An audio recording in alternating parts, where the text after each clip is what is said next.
My wife called me the most boring man alive at her company party when she thought I couldn't hear. Her coworkers laughed as she described our pathetic life together. I said nothing. 3 months later, when she needed my boring, stable income for her dream house down payment, I showed her the divorce papers and keys to the house I'd already bought without her. I always knew my wife thought I was predictable, reliable, safe. What I didn't know was that she thought I was pathetic. Until her company Christmas party 6 months ago. I'm Jack, 48, financial controller for a manufacturing firm. Not glamorous, but it's allowed me to build wealth methodically over 25 years. My wife Rebecca, 43, works in pharmaceutical sales, all expense accounts, incentive trips, and networking events. We've been married 11 years. No children. That was something we disagreed on early in our marriage. I wanted them. She didn't. I compromised, telling myself our life together was enough. Her Christmas party was at some trendy downtown restaurant, one of those places with concrete floors, exposed ductwork, and $22 cocktails with smoke infusions. I'm more of a Scotch neat kind of guy, but I dutifully put on my best suit and went to support my wife. The evening started well enough. I chatted with the partners I knew from previous events, made small talk with Rebecca's team. Around 10 p.m., Rebecca had clearly had one too many of those fancy cocktails. I was ready to head home, but knew from experience she'd want to stay until the bitter end. Never mind that she'd complain about her hangover all the next day. I went to find her to see if she needed water or food. The restaurant had a mezzanine overlooking the main floor, and as I reached the top of the stairs, I heard her distinctive laugh, that slightly too loud one she used when trying to impress people. God, no, Jack would never do something that spontaneous, she was saying to a circle of colleagues. He's literally the most boring man alive. I froze. Should have turned around right then. Instead, I stood there partially hidden by a large potted plant and listened. He gets up at 5:45 every morning, goes for a 6-mile run, makes the same protein shake, wears one of his 12 identical blue shirts to work. Rebecca's impression of me was uncanny, her voice deliberately flattened. He has a retirement spreadsheet he updates every Sunday night while watching 60 Minutes. Her coworkers were laughing now, encouraged by her performance. Our sex life? She continued, lowering her voice conspiratorially. Scheduled for Tuesday and Saturday nights. Same 3 positions in order. I've started calling it the Jack routine to my girlfriends. More laughter. I felt sick. What about that trip to Bali you mentioned? Someone asked her. Rebecca rolled her eyes dramatically. Never going to happen. Jack thinks international travel is inefficient. We go to the same beach house in South Carolina every summer. Same week, same restaurants, same everything. She sighed. Sometimes I look at our pathetic little life and wonder what the hell I'm doing. Why do you stay? A young guy from marketing asked, refilling her wine glass. She shrugged, taking a long sip. Security, I guess. Jack's boring, but he's stable and loaded, she added with a wink. He'll have a setup for early retirement in 5 years. I just have to survive until then. They changed topics after that, but I'd heard enough. I quietly retreated downstairs, found an empty bar stool, and ordered that scotch. Neat. Double. I didn't confront Rebecca that night, or the next day, or the day after that. I maintained our routine exactly as she'd described it. I acted completely normal while I processed what I'd heard and contemplated my next steps. Because here's the thing about boring people like me. We're methodical, deliberate. We don't make rash decisions. 3 weeks after the party, Rebecca announced she'd made President's Club again, and the top 1% of sales reps. The reward was a luxury trip to Monaco. Spouses weren't invited. You'd hate it anyway, she said, patting my cheek. It's all parties and networking, not your scene. I nodded, smiling. Probably right. When do you leave? February 12th through the 19th, she replied, already scrolling through her phone, no doubt texting her work friends about the trip. Congratulations, I said. You've worked hard for it. She looked up briefly. Thanks, Jack. While Rebecca was in Monaco, I executed the first phase of my plan. I'd already met with a divorce attorney, one of the best in the city. Henley wasn't cheap, but he was worth every penny. I'd explained everything to him, including my specific timeline. He'd prepared all the necessary paperwork. I also contacted a realtor, Lisa, the wife of my college roommate. Over the previous 2 months, she'd helped me quietly look at properties. I'd settled on a beautiful craftsman-style house on 3 acres just outside the city. Close enough to work, but with the privacy I'd always wanted. I closed on it the day Rebecca left for Monaco. For 11 years, I'd been completely transparent with Rebecca about our finances. She knew what I made, what we saved, how our investments were performing. What she didn't know, what she never bothered to ask about, was the inheritance I'd received when my uncle passed away 5 years ago. 7 figures, conservatively invested and quietly growing. I'd kept it in separate accounts, always intending to surprise Rebecca with it when the time was right. Perhaps for that early retirement she was so eagerly awaiting. Now it would serve a different purpose. While Rebecca posted endless photos from Monaco, champagne on yachts, casino nights, sunset cocktails, I began quietly moving my personal belongings to the new house. Not everything, just irreplaceable items. Family photographs, my grandfather's watch collection, the first edition books I'd collected over the years. Rebecca returned sunburned and exhausted but exhilarated from her trip. She barely asked about my week alone. Life resumed its predictable pattern. Me, the boring husband, her, tolerating our pathetic little life together. Until last month, when everything changed. Rebecca came home vibrating with excitement. Her company was relocating her to their Boston office, a significant promotion with nearly double her current salary. She'd known about this possibility for months, but hadn't mentioned it. "I know it's sudden," she said, not meeting my eyes, "but this is huge for my career. We need to move quickly." I nodded thoughtfully. "How quickly?" "They want me to start July 1st. So we need to list our house, like yesterday." She pulled out her iPad, opening a real estate app. "I've been looking at properties in Concord. They're pricey, but with both our incomes and if we use all our savings for a down payment, we could afford something really special." She turned the iPad toward me. It showed a restored colonial on an acre of land. Classic New England charm. Price tag, $1.7 million.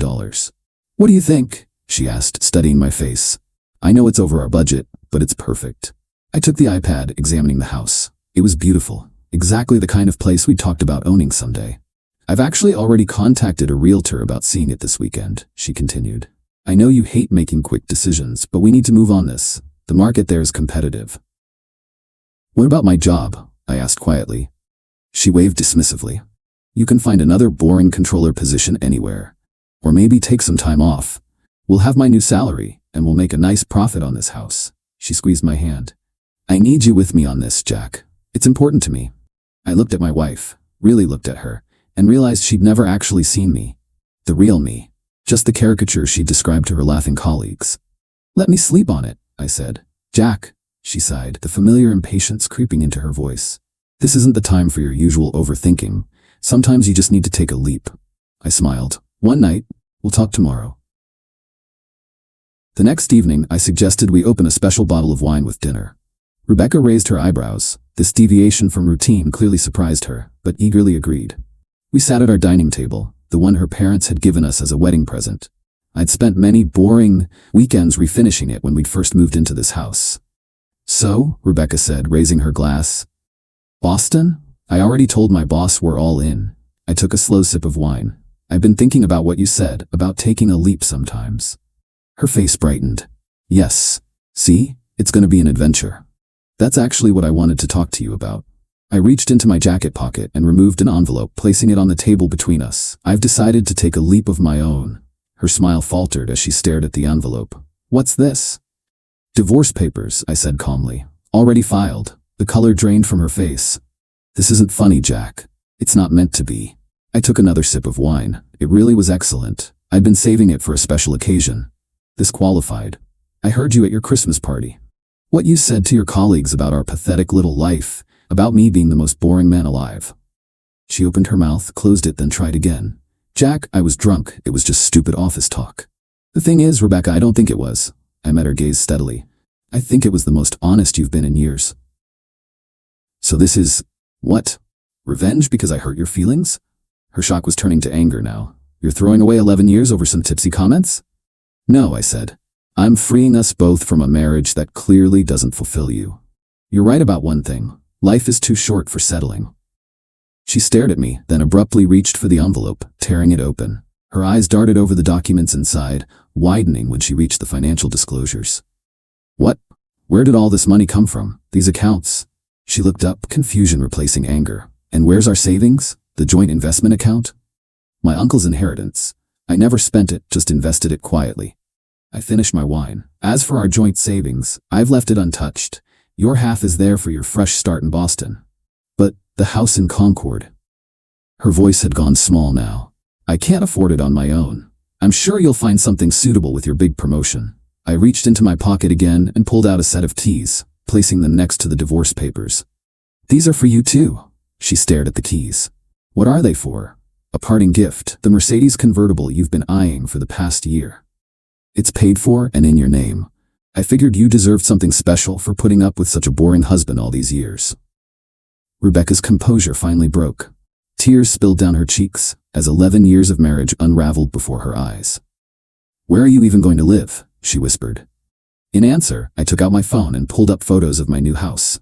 The craftsman with 3 acres. The gourmet kitchen she would have loved. The wraparound porch with a view of the mountains. "You bought this without telling me?"